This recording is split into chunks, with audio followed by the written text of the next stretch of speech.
Hello पिलामाने तुम समस्त को आज नुआ भिडियो स्वागत। आज भिडियो आम plus two second year English prose first chapter जोटा कि रही माय ग्रेटेस्ट ओलंपिक प्राइज। ठीक अच्छे जार अथर होती देशे वंस। ठीक अच्छे ताकू आम बहुत भल भाव बुझा ओडिया बुझा जहाँफल जो मानकर इंग्लीश ओडिया डिफिकल्ट थाए से प्रति सहज हो पार। तो पूरा विषय को आज आम भिडियो कवर करवा। वीडियो को जमार स्किप करियानी भलसे बुझापी वीडियो को लास्ट पर्यंत देखा जहाँफल आम वीडियो विषय विषय विषय किसी गोटे आइडिया आसपार आ परीक्षा जो क्वेश्चन आसो आम लिखिपर। ये टपिकटा तुम इंटरनाल आसपे तेणु आर इंपोर्टान्स बहुत मात्रा रही। तेणु वीडियो को स्किप करें लास्ट पर्यंत देखा। जो मैंने नुआ अच्छ निश्चित भाव चैनल को सब्सक्राइब करा। जो मैंने ऑलरेडी चैनल अच्छा निश्चित वीडियो को लाइक करिया आउ सांग मान सहित शेयर करिया। आ वीडियो जो तुम प्रश्न उत्तर मत दरकार क्वेश्चन आंसर मत दरकार ताल तुम मत कह ताको आम डिस्कसन करिया। आज टपिक केवल आम वीडियो जो स्टोरीटा रही आम भल भाव बुझा चेष्टा करिया। क्वेश्चन आंसर दरकार ताल निश्चित आउ गोटे वीडियो आम क्वेश्चन आंसर को डिस्कसन करिया। ठीक अच्छे तो जेसे वंस किए थे फास्ट आम जाना दरकार जेसे वंस किए थे। जेसे वंस जहाँ को आम जेम्स क्लेवलैंड जेसे वंस बोली कहुच्छे 1913 ରୁ 1980 जीवन समय रही आम कहीपर। से जड़े आमेरिकार ट्रैक एंड फील्ड एथलीट थे। ट्रैक फील्ड कले कौन ट्रैक आउ फील्ड एथलीट होती। ट्रैक कले जिते कौन प्रकार स्पोर्ट्स हुए देख आमर पड़िया चारिपटे जो ट्रैक पड़ी था जो आम कौन कराए ना दौड़ प्रतियोगिता कराए से ट्रैक कही था। फील्ड एथलीट्रे जो आम कहीपर फील्ड्रे कौन होता है साधारणतः हाई जंप लंग जंप जो थ्रो गुड़िक रही से गुड़िक से भाई एथलीट थे who specialized in sprints and long jump. Sprint कहले दौड़ा आ लंग जंप समस्त जानिछ ये स्पेशलाइज थिला से ही participate in the 1936 summer Olympics in Berlin Germany. Germany रे 1936 मसीह समर ओलंपिक आयोजन होती आठी ये पार्टिसिपेट कर achieved international fame by winning 4 gold medals. 4टा गोल्ड मेडल से जीति 4टा गोल्ड मेडल ओलंपिक जीतवा कौन गोटे छोटिया कथा नुह पिले बुझीगला ना। सारा भारत में 4टा गोल्ड मेडल जीति पार ना बुझेगा ना ना। तेणु सी 4टा गोल्ड मेडल जीतवा कौन प्रकार छोटिया कथा नुह। कौन जीतले 1 is in the 100 metres 200 metres long jump and member of 4 into 100 metre relay race. ठीक अच्छे कौन 100 मीटर दौड़ 200 मीटर दौड़ 200 मीटर सहित लंग जंप्रे जीति आउ रिले रेस कौन ना जो 4 जन लोक दौड़ती देखिए गोटे धरती गोटे कौन गोटे बही भाया गोटे बाड़ी भाया गोटे धरी था 4 जन लोक रेस को कंप्लीट करते से गोल्ड मेडल जीति। ठीक अच्छे तो विषयटी कौन अच्छे आम जाना फास्ट यूनिट रही the Olympic game is the world's foremost sports competition featuring summer and winter sports in which athletes from all over the world participate in a variety of competitions। से कहते ओलंपिकटा कौन ओलंपिकटा साधारणतः गोटे फॉरमोस्ट स्पोर्ट्स कंपटीशन आम कह सब बड़ जो आयोजन होता है आम प्रतियोगिता ता भर ओलंपिक हूँ गोटे बुझेगा ना। ओलंपिक गोटे छोटिया कथा ना ओलंपिक गोल्ड मेडल आने गोटे बहुत बड़ कथा होता है। ठीक अच्छे ना। तो ये ओलंपिक कौन रे ना समर आउ विंटर ओलंपिक होता है जो ये कौन करते ना विंटर ओलंपिक रे भाग नहीं। ठीक अच्छे in which athletes from all over the world participate पृथ्वीर सबु देशरू कौन करते ना एथलीट माने कौन आम कह प्रतियोगिता खेलाड़ी मैंने आसिक सेठी योगदान करती पार्टिसिपेट करती इन अ भेराइटी कंपटीशन विभिन्न प्रकार कंपटीशन सेठी होता है तो से आसिक पार्टिसिपेट करती। इन दिस एसे जेसे wins shares his experiences of 1936 summer Olympics. ये जो बहीटे लिखाई विषयटी ये जो अभिज्ञता थिला सेठी जो अनुभव थिला से 1936 ओलंपिक ता विषय गोटे छोटिया कहानी को से शेयर करी अछंती।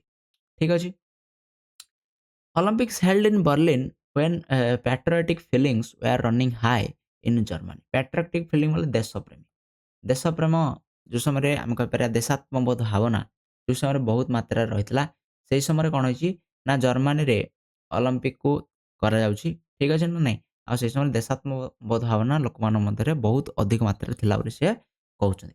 ठीक अच्छे हाउएवर जेसे वेन्स डिड नॉट बदर से कहते से जहाँ भी होना कहीं ଜେସୱାନ୍ସ କରିନାହାନ୍ତି ନା ଟୋଟାଲି ବି ସେ ବଦର ମାନେ କ'ଣ ଜମାରୁ ବି ସେଠି ଆମେ କହିପାରିବା ବଦର ମାନେ ସେ କ'ଣ ବିରକ୍ତି ପ୍ରକାଶ କରିନାହାନ୍ତି ବା ଚିନ୍ତିତ ହେଇନାହାନ୍ତି। ଆଜି ଟ୍ରଷ୍ଟେଡ୍ ଇନ୍ ହିଜ୍ ଆବିଲିଟିଜ୍ ତାଙ୍କର ନିଜର ଦକ୍ଷତା ଉପରେ କ'ଣ ବହୁତ ପ୍ରକାରର ବିଶ୍ୱାସ ରହିଛି। ଯୋଉଥିପାଇଁ ସେ କ'ଣ ନା ଟୋଟାଲି ବି ଟେନସନ୍ ହେଇନାହାନ୍ତି, ଟୋଟାଲି ବି ଚିନ୍ତିତ ହେଇନାହାନ୍ତି।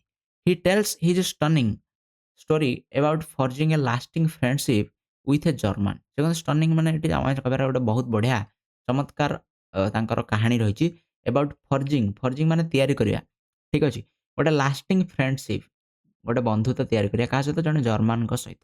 Putting differences aside for the love of the games ହେଲା। ଆଉ କ'ଣ ଯୋଉ ତାଙ୍କ ଭିତରେ ଯୋଉ ଭିନ୍ନତା ରହିଛି, ଯୋଉ ଡିଫରେନ୍ସ ରହିଛି ତାକୁ ସାଇଡ୍ କରିକି ତାକୁ ବାହାରେ ରଖିକି ହେଲା ସେ କ'ଣ କରୁଛନ୍ତି ନା ଗୋଟେ ଭଲ ବନ୍ଧୁତ୍ୱ ତିଆରି କରିଛନ୍ତି। ଦିଟା ଅଲଗା ଅଲଗା ଦେଶର ଲୋକ ହେଇଥିଲେ ମଧ୍ୟ ପରସ୍ପର ସହିତ ସେମାନେ ପାର୍ଟିସିପେଟ୍ କରିଥିଲେ ମଧ୍ୟ ଗୋଟେ ଇଭେଣ୍ଟରେ ମାନେ ପରସ୍ପର ସହିତ ପ୍ରତିଦ୍ୱନ୍ଦିତା କଲେ ମଧ୍ୟ ସେମାନଙ୍କ ଭିତରେ ଗୋଟେ ଫ୍ରେଣ୍ଡସିପ୍ ତିଆରି ହେଇଛି।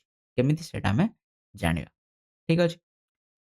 ତ ଫାର୍ଷ୍ଟ ଦେଖିବା it was the summer of 1936 କ'ଣ ହେଇଛି ଇଟ୍ ୱାଜ୍ ଦ ସମର୍ ହେଲା 1936ର summer Olympics. The Olympic game were being held in Berlin. Held ମାନେ ଆମେ କହିପାରିବା ଅନୁଷ୍ଠିତ। କୋଉଠି ଅନୁଷ୍ଠିତ ହେଉଛି? ବର୍ଲିନ୍ ଯୋଉଟା ହେଉଛି ଜର୍ମାନୀରେ। ଠିକ୍ ଅଛି। ଜର୍ମାନୀରେ ଯୋଉଟା ରହିଛି। ବିକଜ ଆଡଲଫ ହିଟଲର ସେଇ ସମୟରେ ଜର୍ମାନୀର କ'ଣ ଆମେ କହିପାରିବା ଶାସକ ବୋଲି କହିପାରିବା। Childishly insisted that his performers were members of a master race. Child ମାନେ ପିଲା। ତେଣୁ ଚାଇଲ୍ଡଲିଶଲି ଆମେ କହିବା ପିଲାଳିଆମୀ ଭାବରେ। ସେ କହୁଛନ୍ତି ଇନସିଷ୍ଟେଡ୍ କହୁଛନ୍ତି ଦ୍ୟାଟ୍ ହିଜ୍ ପରଫର୍ମର୍ସ ତାଙ୍କର ପ୍ରତିଯୋଗୀମାନେ କ'ଣ ନା were members of a master race. Master ରେସ୍‌କୁ ଆମେ ଶ୍ରେଷ୍ଠ ଜାତି ବୋଲି କହିପାରିବା। ସେ କହୁଛନ୍ତି ତାଙ୍କର ଯୋଉ ଖେଳାଳିମାନେ ରହିଛନ୍ତି ସେମାନେ ହେଉଛନ୍ତି ଶ୍ରେଷ୍ଠ ଜାତିର ଅଛନ୍ତି। ସେମାନେ କ'ଣ ନା ସବୁ ପ୍ରକାର କମ୍ପିଟିସନକୁ ଜିତିବାର ଦକ୍ଷତା ସେମାନଙ୍କ ପାଖରେ ରହିଛି। ଏ କଥା ସେ କହୁଛନ୍ତି। ନ୍ୟାସନାଲିଷ୍ଟିକ୍ ଫିଲିଂସ୍ ୱେଆର୍ ଆଟ୍ ଆନ୍ ଅଲ୍ ଟାଇମ୍ ହାଇ। ଠିକ୍ ଅଛି ନା ସେ ସମୟରେ ନ୍ୟାସନାଲିଷ୍ଟ ମାନେ ଦେଶାତ୍ମକ ଭାବନା ସେ ସମୟରେ ବହୁତ ଅଲ୍ ଟାଇମ୍ ହାଇ ମାନେ ବହୁତ ଉଚ୍ଚରେ ବହୁତ ମାତ୍ରାରେ ଲୋକମାନଙ୍କ ଭିତରେ ଭରି ରହିଛି ଏ କଥାକୁ ନେଇକି। ଠିକ୍ ଅଛି। I was not too worried about all this. ସେ କହନ୍ତି I was not too worried about all this. All this ମାନେ ଏଠି କ'ଣ ଏଇ ଯୋଉ ଆଡଲଫ ହିଟଲର ଯୋଉଟା କହିଲେ ଯେ ମୋର ଖେଳାଳିମାନେ ହେଉଛନ୍ତି ସବୁଠୁ ଉତ୍କୃଷ୍ଟ ଧରଣର ଖେଳାଳି ବା ଲୋକମାନଙ୍କ ଭିତରେ ଯୋଉ ଦେଶାତ୍ମବୋଧ ଭାବନା ଜାଗ୍ରତ ହେଇଛି ସେଇଥିପ୍ରତି କ'ଣ ଜେସୁଏନ୍ସ ଏତେ ୱରିଡ୍ ବା ଚିନ୍ତିତ ହେଇନାହାନ୍ତି। ସେ କହନ୍ତି କାହିଁକି ନା I had trained sweated and disciplined myself. ଠିକ୍ ଅଛି। ସେ କହନ୍ତି ଆଇ ହ୍ୟାଡ୍ ଟ୍ରେଣ୍ଡ ମୁଁ କ'ଣ କରିଛି ନିଜକୁ ଅ, ଦକ୍ଷତା ନିଜକୁ କ'ଣ କରିଛି ପ୍ରଶିକ୍ଷିତ କରିଛି। ଟ୍ରେଣ୍ଡ ମାନେ ପ୍ରଶିକ୍ଷଣ ଦେବା। ପ୍ରଶିକ୍ଷିତ କରିଛି। ସ୍ୱେଟେଡ୍ ଝାଳ ବୋହିଛି। ଆଉ ଡିସିପ୍ଲିନ୍ଡ ଶୃଙ୍ଖଳିତ କରିଛି। ତାମାନେ ସେ ସିଧା କହୁଛନ୍ତି ମାଇସେଲ୍ଫ ଫର୍ 6 ଇୟର୍ସ। ସେ କହନ୍ତି 6 ବର୍ଷ ପର୍ଯ୍ୟନ୍ତ ମୁଁ ବହୁତ ପ୍ରକାରର ଟ୍ରେନିଂ ନେଇଛି, ବହୁତ ପରିଶ୍ରମ କରିଛି। ସେଥିପାଇଁ ମୋତେ ଏସବୁ ଜିନିଷର କୌଣସି ପ୍ରକାର ଟେନସନ୍ ବା କୌଣସି ପ୍ରକାର ଚିନ୍ତା ଲାଗିଲା ନାହିଁ। With the games in mind. ଠିକ୍ ଅଛି। ଅଲିମ୍ପିକ୍ ଗେମ୍‌କୁ ଆଖି ଆଗରେ ରଖିକି ସେ 6 ବର୍ଷ ହେଲା ଟ୍ରେନିଂ କରିଛନ୍ତି। While I was going over on the boat, all I could think about was taking home one or two of these gold medals. ସେ କହୁଛନ୍ତି when I was going over the boat ଯେତେବେଳେ ସେ କ'ଣ ଡଙ୍ଗାରେ ବସିକି ଯାଉଛନ୍ତି। ବୁଝିହେଲା ନା ନାହିଁ? କୋଉଠିକି ନା ଜର୍ମାନୀରେ ହବାର ଅଛି ଅଲିମ୍ପିକ୍। ତ ଜର୍ମାନୀକୁ ସେ କ'ଣ କରୁଛନ୍ତି ସେଇ ସମୟରେ ତ ଏତେ କ'ଣ ପ୍ଲେନ୍ ଫ୍ଲେନ୍ ନଥିଲା। ତ ସେଇ ସମୟରେ ଡଙ୍ଗାରେ ହିଁ ଯିବାକୁ ପଡ଼ିଥିଲା। ଡଙ୍ଗା ମାନେ ଜାହାଜରେ ଯିବାକୁ ପଡ଼ୁଥିଲା। ଠିକ୍ ଅଛି। ତ ସେ ଯେତେବେଳେ ଜାହାଜରେ ଯାଉଛନ୍ତି ଅଲ୍ ଆଇ କୁଡ୍ ଥିଙ୍କ ସେ କହୁଛନ୍ତି ମୁଁ କେବଳ ଗୋଟିଏ ଜିନିଷ ବିଷୟରେ ଭାବୁଛି about was taking home 1 or 2 of these gold medals. ଗୋଟେ କି 2ଟା ଗୋଲ୍ଡ ମେଡାଲ ମୁଁ ଆଣିବାକୁ ଯାଉଛି ବୋଲି ସେ ଭାବି କ'ଣ ବୋଟ୍‌ରେ ଯାଉଛନ୍ତି। I had my I specially on the long jump. ସେ କହୁଛନ୍ତି ମୋର ଦୃଷ୍ଟି କୋଉଠି ଅଛି ନା କୋଉ ଗୋଲ୍ଡ ମେଡାଲ ଉପରେ ଅଧିକ ନଜର ଅଛି ମୋର ନା specially on the long jump. Long ଜମ୍ପକୁ ସେ ଜିତିବାକୁ ଅଧିକ ଆଗ୍ରହୀ କରିଛନ୍ତି। କାହିଁକି ତାର କାରଣ ମଧ୍ୟ ସେ କହୁଛନ୍ତି ନା ଏ ଇୟର୍ ବିଫୋର୍ ଗୋଟେ ବର୍ଷ ପୂର୍ବେ ଆଜ୍ ଏ ୟୁନିଭର୍ସିଟି ଷ୍ଟୁଡେଣ୍ଟ ଯେତେବେଳେ ସେ ୟୁନିଭର୍ସିଟିରେ ପାଠ ପଢୁଥିଲେ ୟୁନିଭର୍ସିଟିର ଛାତ୍ର ଭାବରେ ସେ କହନ୍ତି I had set the world record of 26 feet 8 and quarter inches.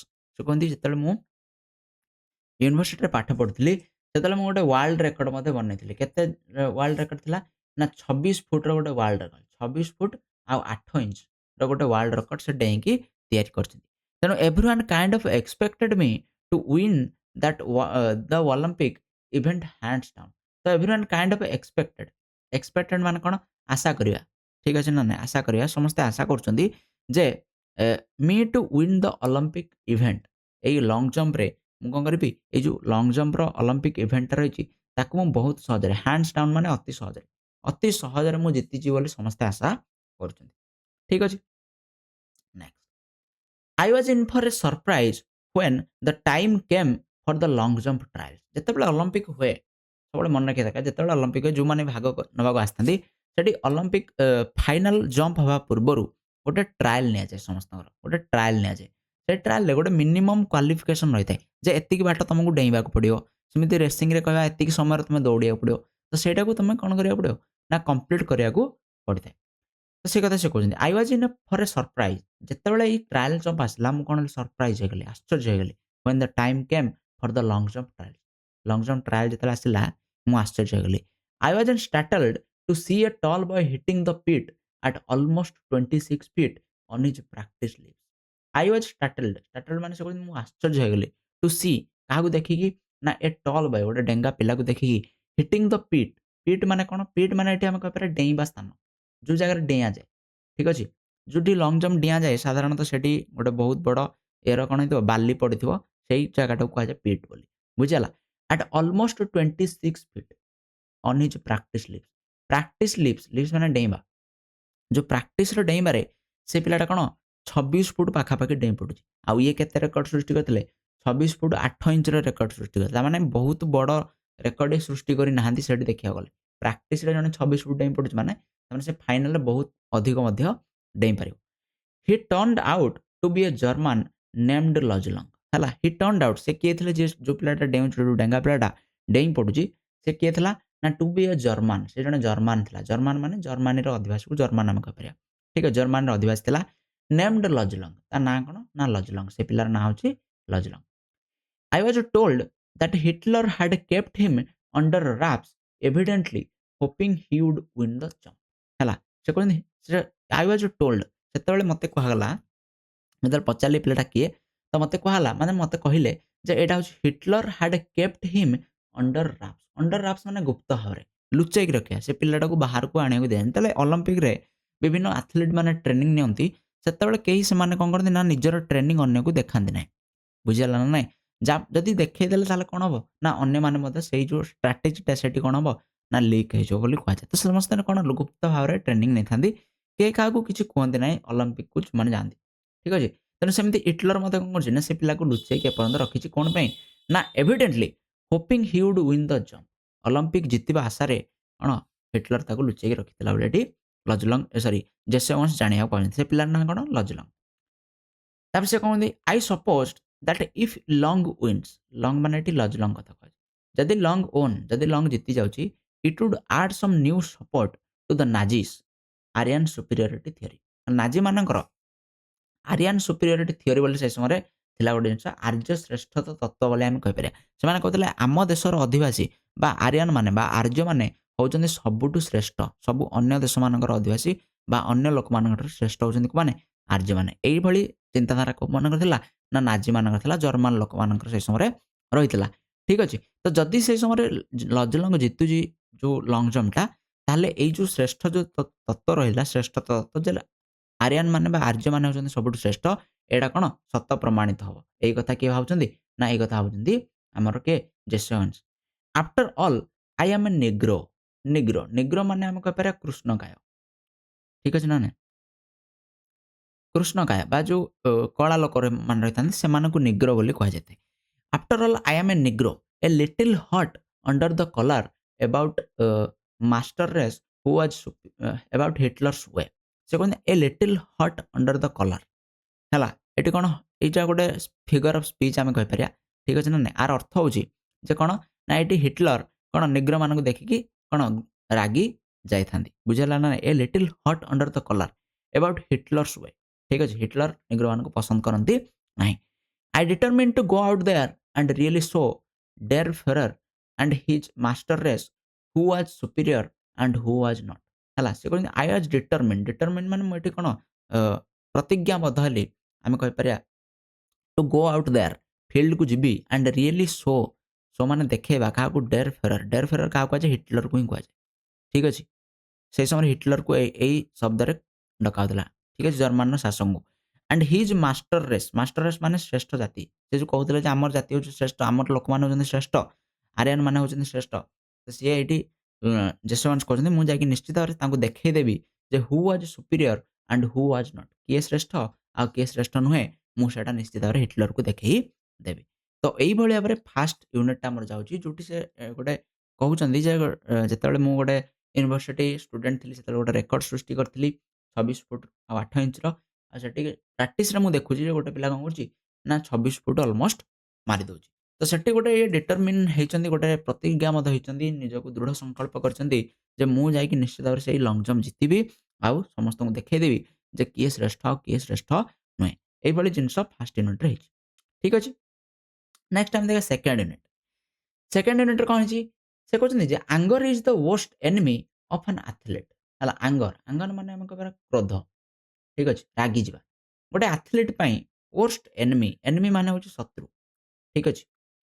ୱର୍ଷ୍ଟ ମାନେ ସବୁଠୁ ଖରାପ ଶତ୍ରୁ କିଏ? ନା ଆଙ୍ଗର, କ୍ରୋଧ।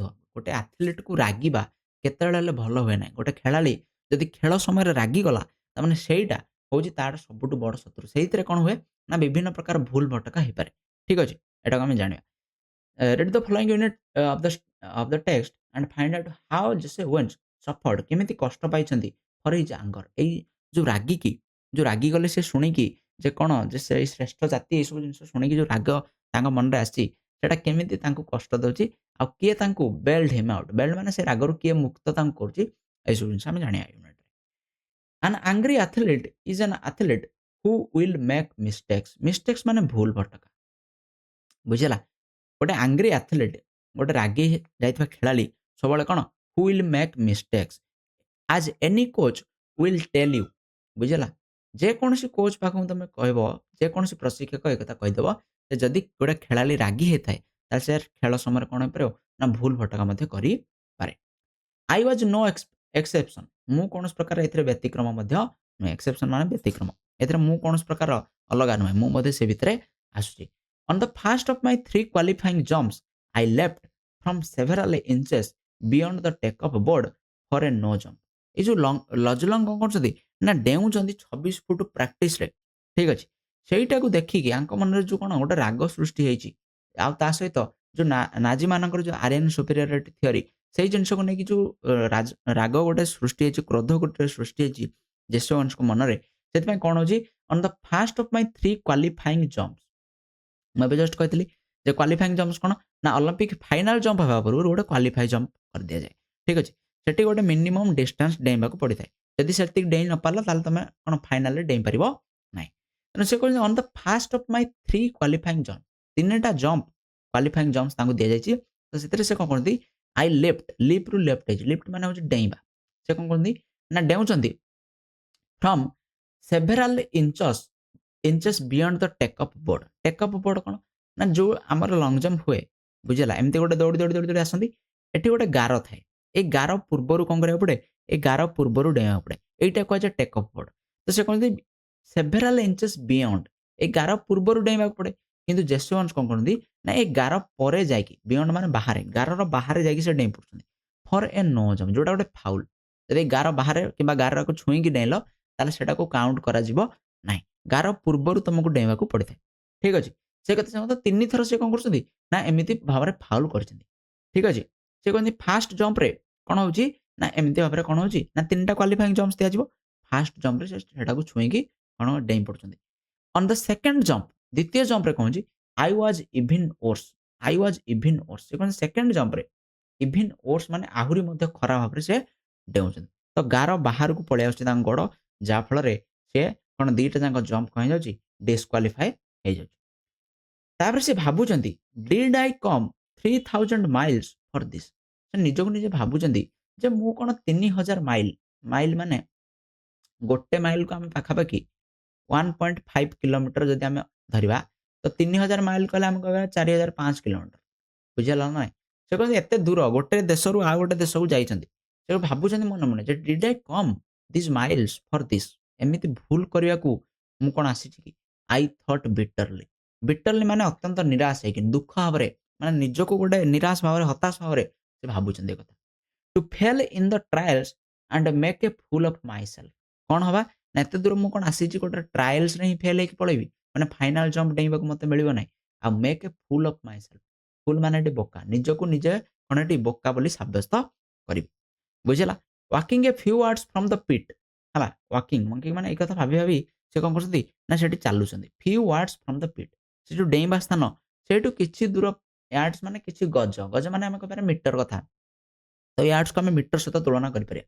ତ କିଛି ଦୂରରେ, କିଛି ଦୂରତାରେ ସେଇ ଯୋଉ ଡେଇଁବାର ସ୍ଥାନ ସେଇଠୁ କିଛି ଦୂରତାରେ ମୁଁ କ'ଣ କରୁଛି ନା ଭାବିକି ଏ କଥା ବହୁତ ନିରାଶ ଭାବରେ ଭାବିକି ଚାଲୁଛି।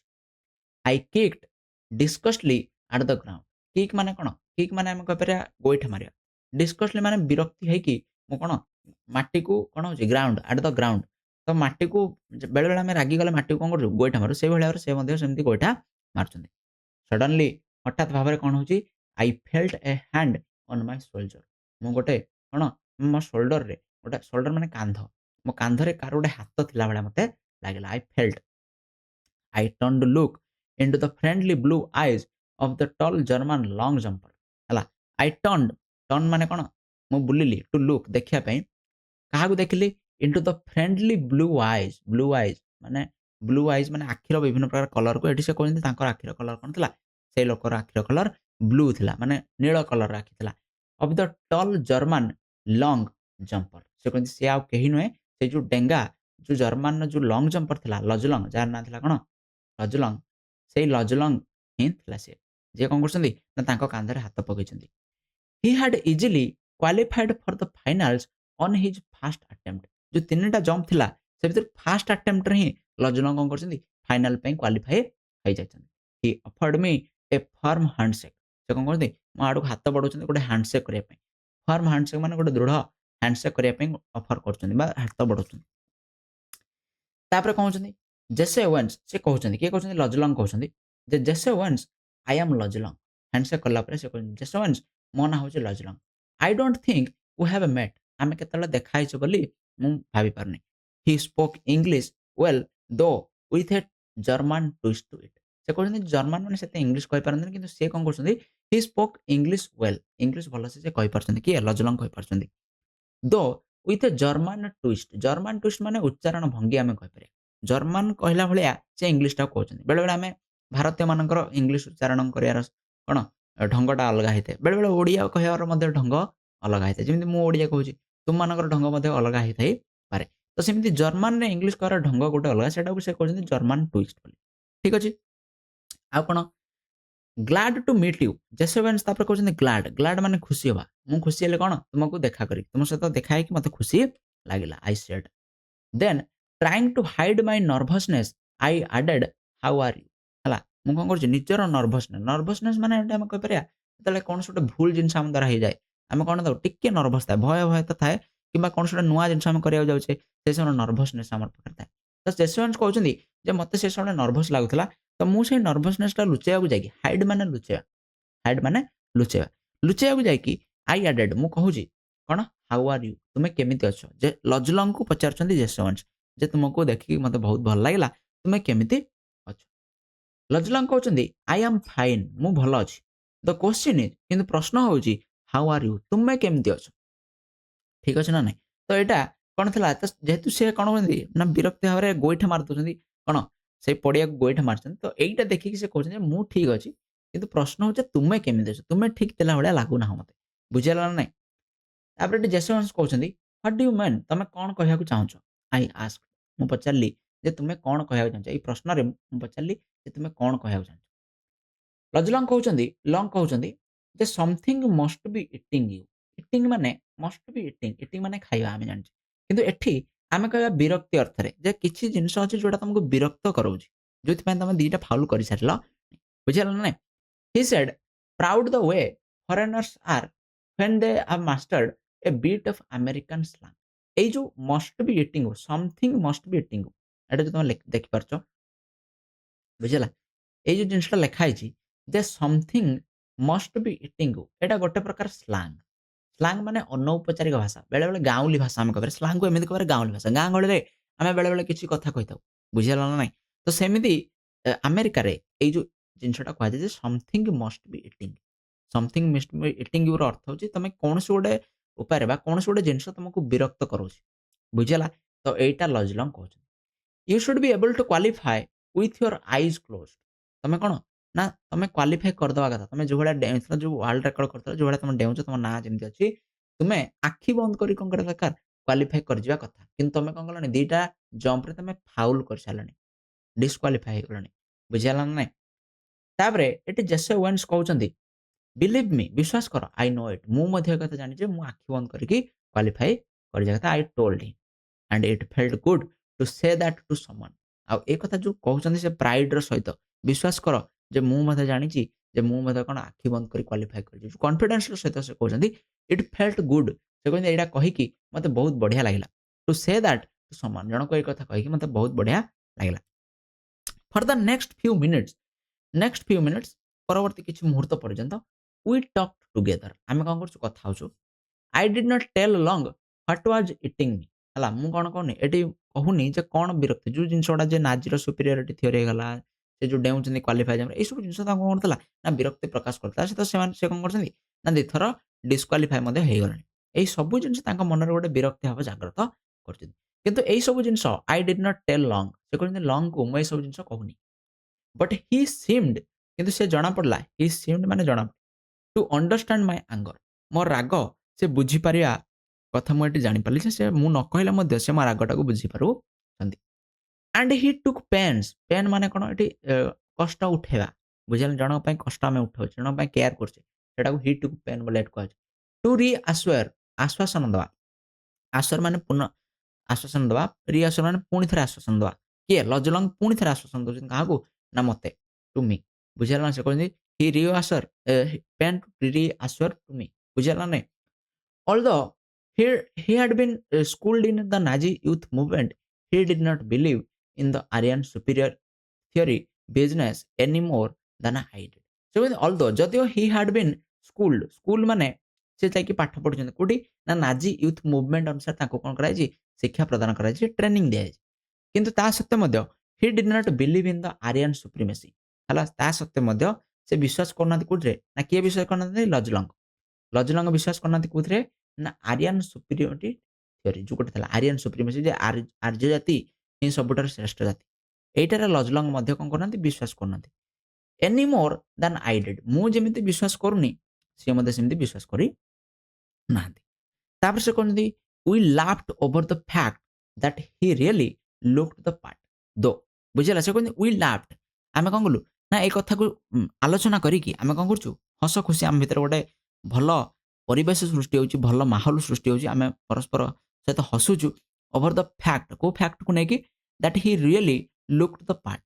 ସେ କହୁଛନ୍ତି ଯେ ଏଇ ଯୋଉ ଆରିଆନ୍ ସୁପିରିୟରିଟି ଥିଓରି କଥା ଭାବିକି ଏଇ 2 ଜଣ ଯାକ ହସୁଛନ୍ତି। ଠିକ ଅଛି।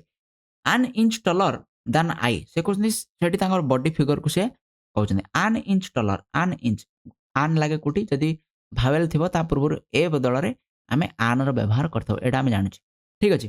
1 ଇଞ୍ଚ ଟଲର, ସେ କହୁଛନ୍ତି ମୋଠୁ ସେ ବୋଧହୁଏ 1 ଇଞ୍ଚ ଡେଙ୍ଗା ହେବେ। ହି ହାଡ ଏ ଲିନ୍ ମସ୍କୁଲାର ଫ୍ରେମ୍। ଲିନ୍ ମାନେ ପତଳା ଆମେ କହିପାରିବା, ବହୁତ ମୋଟା ନୁହେଁ। ଲିନ୍ କିନ୍ତୁ ମସ୍କୁଲାର ମାନେ ମସଲ, ତାଙ୍କର ବଡି ଫଡି ଗୁଡିକ ଥିଲା ବହୁତ ମାତ୍ରାରେ, ମସଲ ବହୁତ ଗୁଡିଏ ଥିଲା। ମସ୍କୁଲାର ଫ୍ରେମ୍ ଯେମିତି ଆଥଲେଟିକ୍ସ ମାନଙ୍କର ଥାଏ। ସାଧାରଣତଃ ଖେଳାଳି ମାନଙ୍କୁ ଦେଖିବ ଯୋଉମାନେ ଦୌଡୁଛନ୍ତି, ଲଙ୍ଗ ଜମ୍ପ କରୁଛନ୍ତି, ବକ୍ସିଂ କରୁଛନ୍ତି, ସେମାନଙ୍କ ଫ୍ରେମ୍ ଯୋଉ ବଡିର ଫ୍ରେମ୍ଟା, ବଡିର ଯୋଉ ଷ୍ଟ୍ରକ୍ଚରଟା ଥାଏ, ଫିଗରଟା ଥାଏ, ସେଟା ବହୁତ ମସ୍କୁଲାର ହେଇଥାଏ, ବହୁତ ବଡି ଫଡି ସେମାନଙ୍କର ରହିଥାଏ। କ୍ଲିୟର ବ୍ଲୁ ଆଇଜ୍, ତାଙ୍କ ଆଖି କେମିତି ଥିଲା? Clear blue eyes. Fair hair, ଚୁଟି କଣ ଥିଲା? ଫେୟାର, ଫେୟାର ମାନେ ଧଳା ଧଳା ଚୁଟି ଥିଲା। ଆଣ୍ଡ ଏ ଷ୍ଟ୍ରାଇକିଂଲି ହ୍ୟାଣ୍ଡସମ୍ ଫେସ୍, ଆଉ କଣ ଥିଲା? ଗୋଟେ ହ୍ୟାଣ୍ଡସମ୍ ଫେସ୍। ହ୍ୟାଣ୍ଡସମ୍ ପୁଅ ପିଲାମାନଙ୍କ କ୍ଷେତ୍ରରେ ଯୋଉମାନେ ଭଲ ଦେଖାନ୍ତି ସେମାନଙ୍କୁ ହ୍ୟାଣ୍ଡସମ୍ ବୋଲି ଆମେ କହିଥାଉ। ସେ ତାଙ୍କ ଫେସ୍‌ଟା କେମିତି ଥିଲା? ହ୍ୟାଣ୍ଡସମ୍ ଥିଲା। Finally seeing that I had calmed down somewhat, he pointed to the take off board. ତ ସେ ତାଙ୍କର ତାଙ୍କର ଯୋଉ ସେ କେମିତି ଦେଖାଯାଆନ୍ତି ସେଟାକୁ ବର୍ଣ୍ଣନା କରୁଛନ୍ତି। ସେ ଲିନ୍ ପତଳା ଥିଲେ, ମସ୍କୁଲାର ଥିଲେ, ତାଙ୍କର ଆଖି ବହୁତ ନୀଳ ଥିଲା, ଚୁଟି ଫେୟାର ଥିଲା, ଆଉ ତାଙ୍କ ମୁହଁଟା ବହୁତ ହ୍ୟାଣ୍ଡସମ୍ ଥିଲା। ତ ସେ କହିଛନ୍ତି ଗୋଟେ ବହୁତ ବଢିଆ ସେ ଦେଖାଯାଉଥିଲା ଯେ ଲଜଲଙ୍ଗ। ଫାଇନାଲି ଶେଷରେ ସିଇଂ ଦ୍ୟାଟ୍ ଆଇ ହାଡ୍ କାମ୍ ଡାଉନ୍, କାମ୍ ମାନେ ଶାନ୍ତ ହବା। ଠିକ ଅଛି। ଯେତେବେଳେ ମୁଁ କାମ୍ ଡାଉନ୍ ମାନେ ଶାନ୍ତ ହେଇଗଲି, ସମହ୍ୱାଟ୍ କୌଣସି ପ୍ରକାର ଉପାୟରେ ମୁଁ ଶାନ୍ତ ହେଲି। ହି ପଏଣ୍ଟେଡ୍ ମାନେ ଦେଖେଇବା, ଆଙ୍ଗୁଠି ଦେଖେଇବା। ବୁଝିହେଲା ନା? ଆଙ୍ଗୁଠି ଦେଖେଇବାକୁ ଆମେ ପଏଣ୍ଟେଡ୍ କହିଥାଉ। To the take off board, ଯୋଉଠି ଡିଆଁ ହଉଛି ସିଆଡକୁ କଣ କରୁଛନ୍ତି? ନା ଲଜଲଙ୍ଗ ମତେ ଦେଖାଉଛନ୍ତି। ତାପରେ ସେ କହୁଛନ୍ତି ଲୁକ୍, ଦେଖ, he said, why don't you draw a line a few inches at the back of the board. ସେ କହନ୍ତି ହ୍ୱାଇ ଡୋଣ୍ଟ କାହିଁକି ନୁହେଁ ତୁମେ ଡ୍ର ଏ ଲାଇନ୍ ଡ୍ର ମାନେ ଟାଣିବା। ଗୋଟେ ଲାଇନ୍ ତମେ ଟାଣ।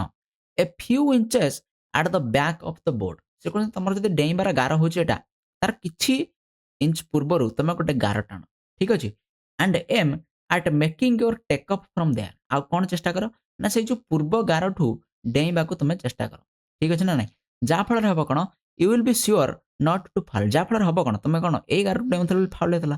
ତା ପୂର୍ବରୁ ଯଦି ଗୋଟେ ଗାର ଟାଣିକି ସେଇଠୁ ଡେଇଁବାକୁ ଚେଷ୍ଟା କରୁଛ, ତାହେଲେ ତୁମର ଫାଉଲ୍ ହବ ନାହିଁ। ତମେ ଏଇ ଗାର କୋଦି ଦେଲେ ମଧ୍ୟ କୌଣସି ପ୍ରକାର ଫାଉଲ୍ ତୁମର ହବ ନାହିଁ। And you certainly ought to jump far enough to qualify. କିନ୍ତୁ ଏଇ ଗାରରୁ ତମେ ଏତେ ବାଟ ଡେଇଁ ପାରିବ ଯେ ତୁମେ କଣ କ୍ୱାଲିଫାଏ କରିଯିବ। What does it matter if you are not first in the trials tomorrow is what କାଉଣ୍ଟସ୍।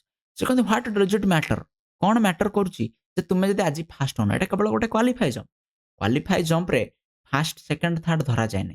Qualify ଜମ୍ପରେ କେବଳ କ୍ୱାଲିଫାଏ ଧରାଯାଏ। ମନେକର ତାଙ୍କର ଥିବ 25 ଫୁଟ ଡେଇଁବା। ଠିକ୍ ଅଛି? ତେଣୁ 25 ଫୁଟ ଯଦି ଜଣେ ଡେଇଁ ପଡୁଛି, ତା ଆଗକୁ ଡେଇଁ ପଡୁଛି, ତାମାନେ ସେ କ୍ୱାଲିଫାଏ। ବୁଝିହେଲା ନା ନାଇଁ? ତାଠୁ କେତେ ଅଧିକ ଡେଇଁଲା ସେଇଟା କୌଣସି ପ୍ରକାରର ମ୍ୟାଟର କରୁ ନାହିଁ। ସେଇ କଥା କହୁଛନ୍ତି କାହାକୁ? ଜେସି ଔନ୍ସକୁ Luz Long. Tomorrow is what counts. ଠିକ୍ ଅଛି ନା ନାଇଁ? ଟୁମରୋ ଫାର୍ ଏନଫ୍ ମାନେ ପର୍ଯ୍ୟାପ୍ତ ଦୂରତା ତମେ ଡେଇଁ ପଡିବ, ଯାହାଫଳରେ ତମେ କ୍ୱାଲିଫାଏ କରିଯିବ। Tomorrow is what counts. କାଲି ଯୋଉ ଫାଇନାଲ ଜମ୍ପ ହବ, ସେଇଥିରେ ତମେ କେତେ ଡେଉଁଛ, ସେଇଟା କଣ ଆମର ଫାଷ୍ଟ ସେକେଣ୍ଡ ଥାର୍ଡ ଡିସାଇଡ୍ କରିବ। କିନ୍ତୁ ଆଜି କେବଳ କ୍ୱାଲିଫାଏ, ଏଇଥିରେ କୌଣସି ପ୍ରକାର ଫାଷ୍ଟ ସେକେଣ୍ଡ ଥାର୍ଡ କ୍ୱାଲିଫାଏ କରିବ ନାହିଁ। ଠିକ୍ ଅଛି ନା ନାଇଁ? ଏଇ କଥା ଯୋଉ କହିଲେ, suddenly all the tension seemed to ebb out of my body as the truth of what he said hit me। ବୁଝିଲା? ଏଥିରେ ହଉଛି କଣ? ହଠାତ୍ ଅଲ୍ ଦ ଟେନସନ୍ ମାନେ ସବୁ ପ୍ରକାର ଯେତେ ପ୍ରକାର ଟେନସନ୍ ଥିଲା ତାଙ୍କ ମନରେ। କାହା ମନରେ? ନା ଜେସେ ୱନ୍ସଙ୍କ ମନରେ ଯୋଉ ପ୍ରକାର ଟେନସନ୍ ଥିଲା, ଏଇ କଥା ଶୁଣିକି ଯେ ତମେ କଣ କର? ନା କିଛି ଅ, ଇଞ୍ଚ ପୂର୍ବରୁ ଗୋଟେ ଗାର ଟାଣ, ଆଉ ସେଇ ଗାରରୁ ତମେ ଟାଣିଥିବା ଗାରରୁ କଣ କର? ଡେଇଁବାକୁ ଚେଷ୍ଟା କର। ତ ଏଇ କଥା ଶୁଣିକି ସଡନଲି ହଠାତ୍ ଅଲ୍ ଦ ଟେନସନ୍ ସବୁ ପ୍ରକାର ଉତ୍ତେଜନା ସିମ୍ଡ ଟୁ ଏବାଉଟ୍ ମାନେ ଭାସିଯିବା ବା ଉଭେଇଯିବା ଆମେ କହିପାରିବା। ଉଭେଇଯିବା। ବୁଝିହେଲା ନା ନାଇଁ? ସବୁ ପ୍ରକାର ଟେନସନ୍ ଏଠି କଣ ହେଲା? ଦୂର ହେଇଗଲା। ଅଫ୍ ମାଇ ବଡି ମୋ ଶରୀରର ସବୁ ପ୍ରକାର ଉତ୍ତେଜନା କଣ ହେଲା? ଦୂର ହେଇଗଲା। As the truth of what he said hit me. As the truth ସେ ଯୋଉଟା କହିଲେ ସମ୍ପୂର୍ଣ୍ଣ କଣ ଥିଲା? ସତ ଥିଲା। Of what he said hit me. Hit me ମାନେ ମତେ କଣ? ନା ମତେ ଆଘାତ କଲା। ମୋ ମନରେ ଆସିକି ବାଜିଲା। ସେ ଯୋଉ ସତଟା କହିଲେ ସେଇଟା ମୋ ମନକୁ ଛୁଇଁଲା। ଯେ ଆଜି କଣ କୌଣସି ପ୍ରକାର ଫାଷ୍ଟ ସେକେଣ୍ଡ ଥାର୍ଡ ହବାର ନାହିଁ। ଆଜି କେବଳ କ୍ୱାଲିଫାଏ କରିବାର ଅଛି। ଆସନ୍ତା କାଲି ଯୋଉ ଜମ୍ପ ହବ, ସେଇଥିରେ ଆମେ ଫାଷ୍ଟ ସେକେଣ୍ଡ ଥାର୍ଡ ପାଇଁ ଡେଇଁବା। କନଫିଡେଣ୍ଟଲି ଆତ୍ମବିଶ୍ୱାସର ସହିତ, କନଫିଡେଣ୍ଟଲି ମାନେ ଆତ୍ମବିଶ୍ୱାସର ସହିତ I drew a line a full foot behind the board. I drew ଡ୍ରରୁ ପାଷ୍ଟ ଟେନ୍ସ ହଉଛି ଡ୍ର। ଡ୍ର ମାନେ ହଉଛି ଟାଣିବା। ସେ କଣ କରୁଛନ୍ତି? ନା I draw a line a full foot behind. କିଛି ଇଞ୍ଚ ସେ କହିଥିଲେ, କିନ୍ତୁ ମୁଁ କଣ କଲି? ନା ବହୁତ ଆତ୍ମବିଶ୍ୱାସ ସହିତ ଫୁଲ୍ ଫୁଟ୍ ଗୋଟେ ଫୁଟ୍ ପଛକୁ କଣ କଲି? ନା ଗୋଟେ ଲାଇନ୍ ଟାଣିଲି। ଆଣ୍ଡ ପ୍ରୋସିଡେଡ୍ ଆଗକୁ ବଢିଲି ଟୁ ଜମ୍ପ ଫ୍ରମ୍ ଦେୟାର। ସେଇଠୁ ମୁଁ ଡେଇଁଲି। And I qualified with almost a foot to spare. ଆଉ ମୁଁ କଣ କଲି? ନା ଗୋଟେ ଫୁଟ୍ ଆଗକୁ ଡେଇଁଲି। ଯେତିକି ମୋର କ୍ୱାଲିଫାଏ କରିବାର ଦୂରତା ଥିଲା, ତାଠୁ ଗୋଟେ ଫୁଟ୍ ଆଗକୁ ସିଏ ଡେଇଁଲେ ବୋଲି ସେ କହୁଛନ୍ତି। କଣ? I qualified with almost a foot to spare. ଗୋଟେ ଫୁଟ୍ ଆହୁରି ବଳକାର ହେଇଗଲା ମୋର କ୍ୱାଲିଫାଏ। ବୁଝିହେଲା ନା? ତାମାନେ ସେ ଗୋଟେ ଫୁଟ୍ ଆଗକୁ ଡେଇଁଛନ୍ତି ବୋଲି ସେ କହୁଛନ୍ତି। ବୁଝିହେଲା? ତ ଏଇଥିରେ ସେ ଏଇ ୟୁନିଟ୍‌ରେ ଆମେ କଣ ଜାଣିଲେ? ଯେ କେମିତି ଭାବରେ ତାଙ୍କ ମନରେ ସେ ଡିସକ୍ୱାଲିଫାଏ ହଉଛନ୍ତି।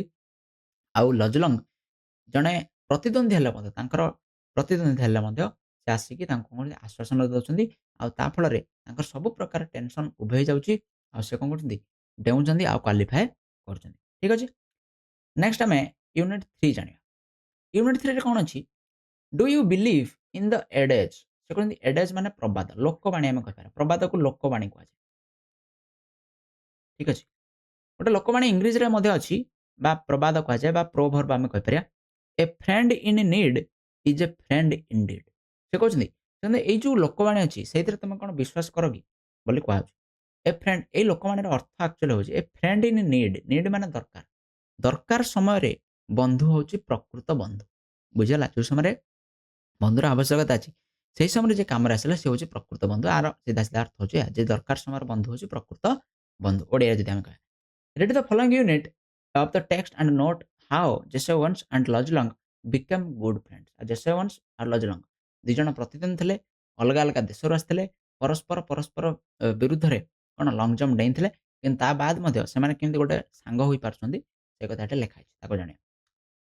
That night I walked over to Lojlong's room in the Olympic village. Olympic village ମାନେ ଯୋଉଠି ଅଲମ୍ପିକ ଖେଳାଳି ମାନେ ଆଥଲେଟ୍ ମାନେ ରହିଥାନ୍ତି।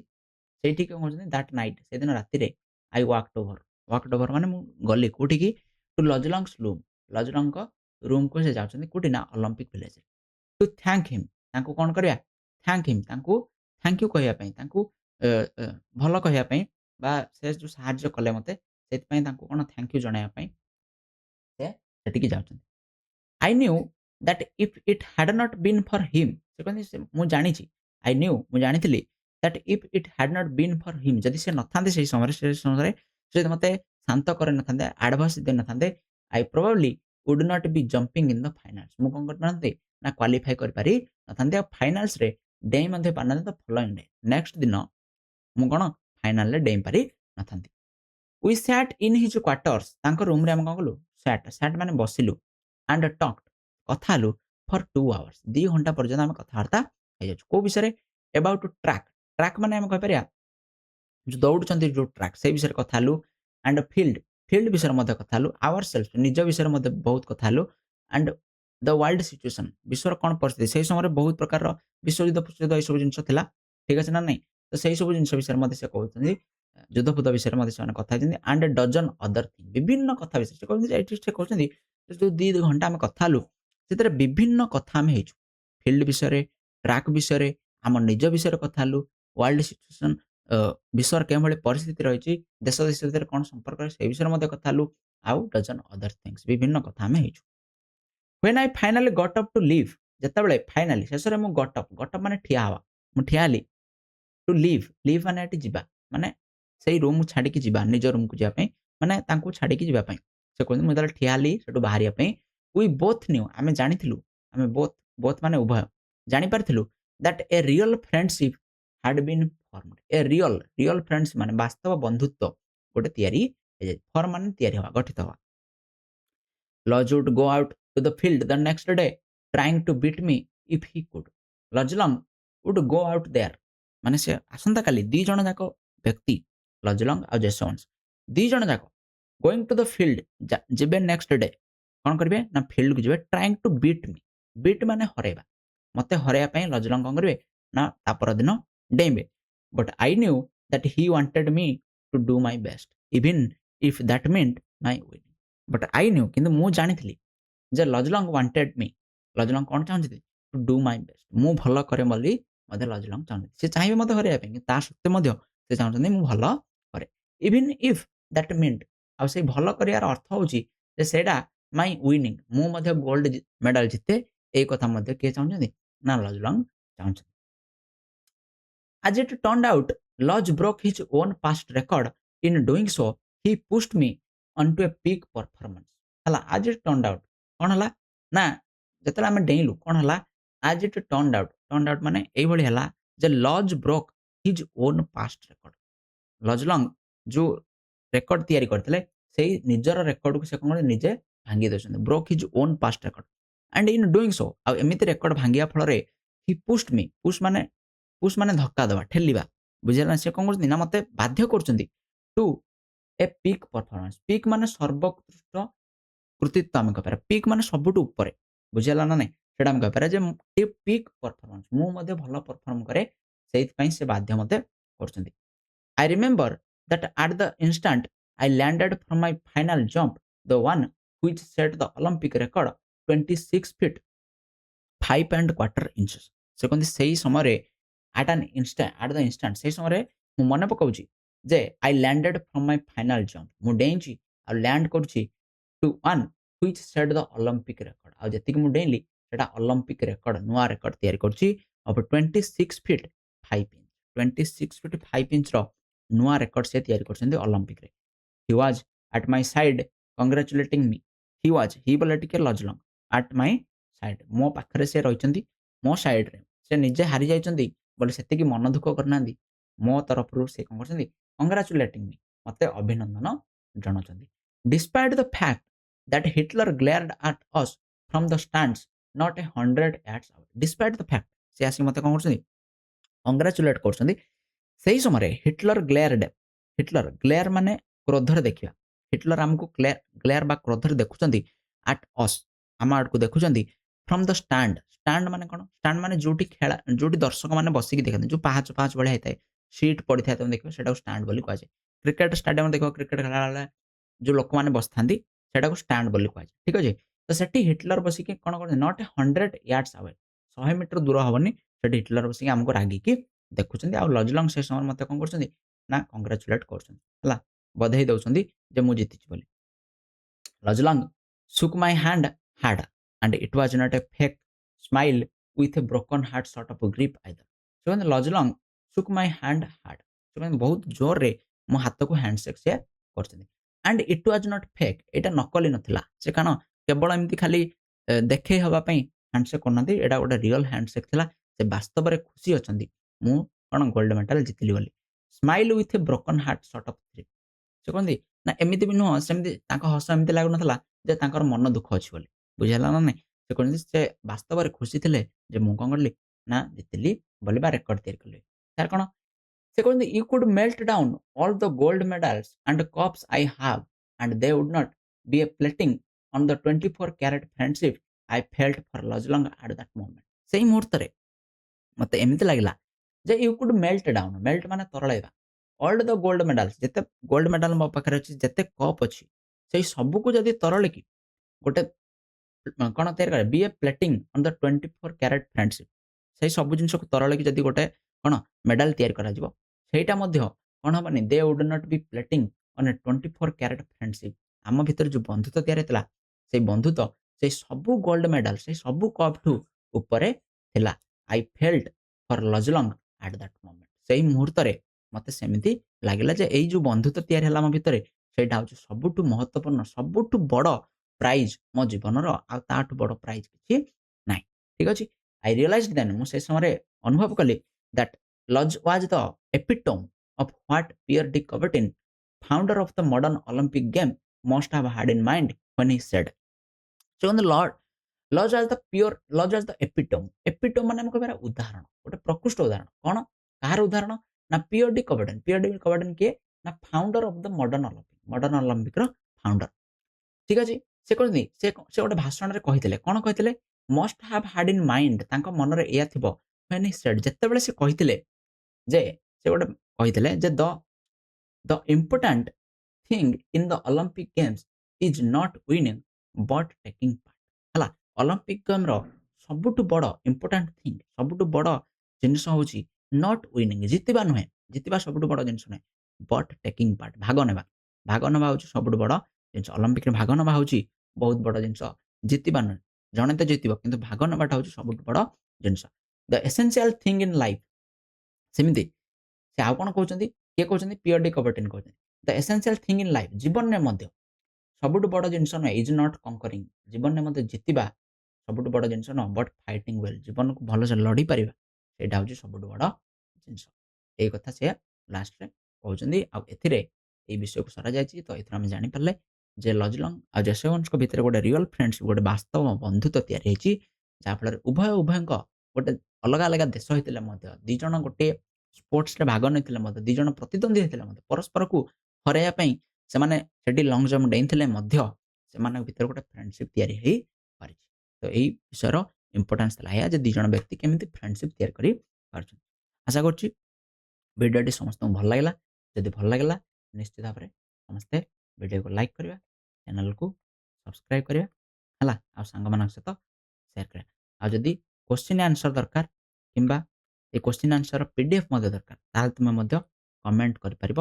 ଆମେ ଆର MCQ, ଠିକ୍ ଅଛି, ଆଉ 2 ମାର୍କିଆ କ୍ୱେଶ୍ଚିନ୍ ମଧ୍ୟ ନେଇକି ଆସିବା, ଯୋଉଟା ଆମେ ଲାଇଭ୍‌ରେ କରିବା। ଲାଇଭ୍ କ୍ଲାସ୍‌ରେ ଆମେ ତାକୁ କରିବା। ଠିକ୍ ଅଛି? Thank you so much. ଦେଖା ହବା ନେକ୍ସଟ କ୍ଲାସ୍‌ରେ। ବହୁତ ବହୁତ ଧନ୍ୟବାଦ।